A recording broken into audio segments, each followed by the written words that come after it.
Africa Oye, bienvenue dans cette émission ou dans cette vidéo où nous parlons généralement de géopolitique, de géostratégie, orientée sur l'Afrique, mais de l'Afrique également vers le reste des autres parties du monde. C'est important de comprendre les enjeux actuels.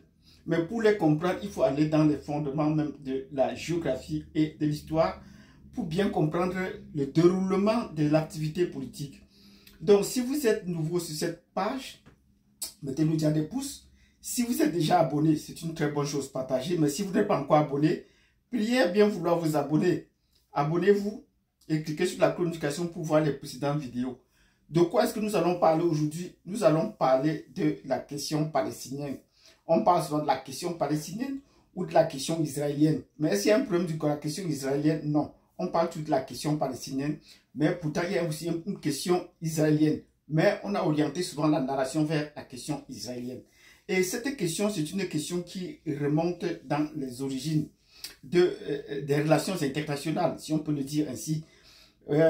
Pour ma part, je vais vous expliquer les fondements. Qu'est-ce qui se passe aujourd'hui en Israël? C'est de cela que nous allons parler aujourd'hui. Parce que cette thématique vient du fait que le Hamas a attaqué Israël, a été le premier à attaquer Israël. C'est pour la première fois. Pourquoi et comment, où est-ce qu'on se situe géographiquement, où est-ce qu'on se situe dans les rapports sociaux? C'est de cela que nous allons parler aujourd'hui. Pour vous donner les fondements de cette attaque et de comprendre les enjeux des relations internationales. Parce que le devenir du monde se joue dans cette partie du monde. Si vous avez fait ce que nous avons demandé précisément, nous mettre des pouces, vous abonner, si vous n'êtes pas encore, et cliquez sur la notification, nous vous donnons rendez-vous, donc nous entrons dans le vif du sujet. On a appris cette semaine que le Hamas a attaqué directement Israël. Ça, nous leur disons beaucoup de courage et bravo. Bravo aux Palestiniens qui ont décidé désormais de prendre le taureau par les cornes, de ne plus rester toujours en spectateur, de ne plus rester toujours à la défensive. Parce que souvenez-vous, depuis que Israël, depuis que le soi-disant peuple d'Israël est venu dans cette partie du monde par la conquête, c'est toujours eux qui ont attaqué les Palestiniens, qui ont attaqué la région et ils ont toujours été sur la défensive. Ils ont été sur la défensive. C'est pour la première fois qu'ils attaquent cette région, qu'ils attaquent Israël, qu'ils appellent des nouveaux, des envahisseurs qui sont venus occuper leur terrain par l'achat, ce qui est bien, mais aussi par la conquête. Parce que leur territoire est un territoire qui pose beaucoup de problèmes. Comment comprendre donc cette question? C'est ici que je veux amener tout mon parcours pour essayer de poser le débat parce que nous allons y revenir. La question palestinienne, déjà j'ai commencé à apprendre ça en classe de première. Parce que quand on est arrivé en classe terminale, on a posé un chapitre, les points chauds de la planète, les points chauds du globe. Ça nous sommes à la fin des années 80. Quels sont les points chauds de la planète, les points chauds du globe? Et parmi ces points chauds du globe, on commençait toujours par la question palestinienne en Israël. Et l'enseignant nous donnait un blip et nous disait toujours, mon enseignant du lycée, pour comprendre les fondements de la question palestinienne, il faut remonter à la Bible, il faut aller dans les sources de la Bible.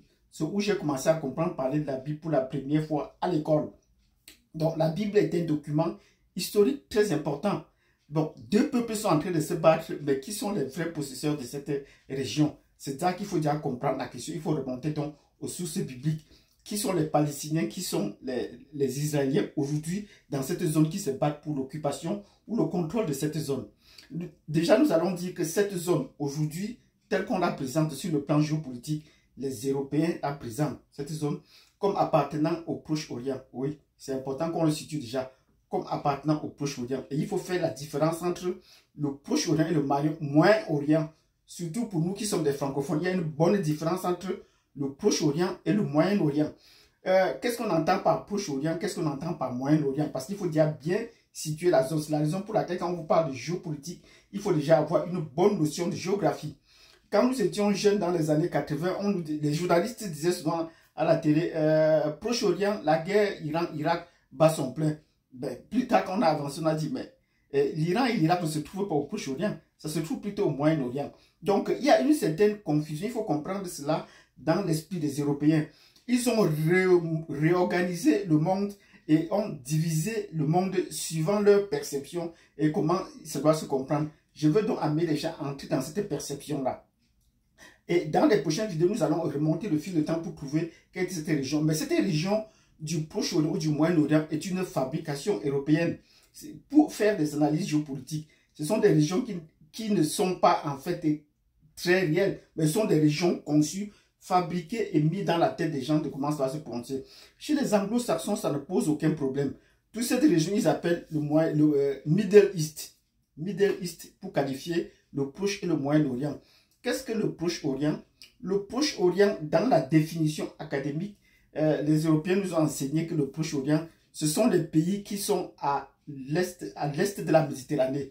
Donc, on va prendre par là à partir de la Turquie, la Syrie, Israël, la Jordanie, et on va prendre Israël, et on va prendre l'Égypte. Ça sont les pays qu'ils appellent le Proche-Orient.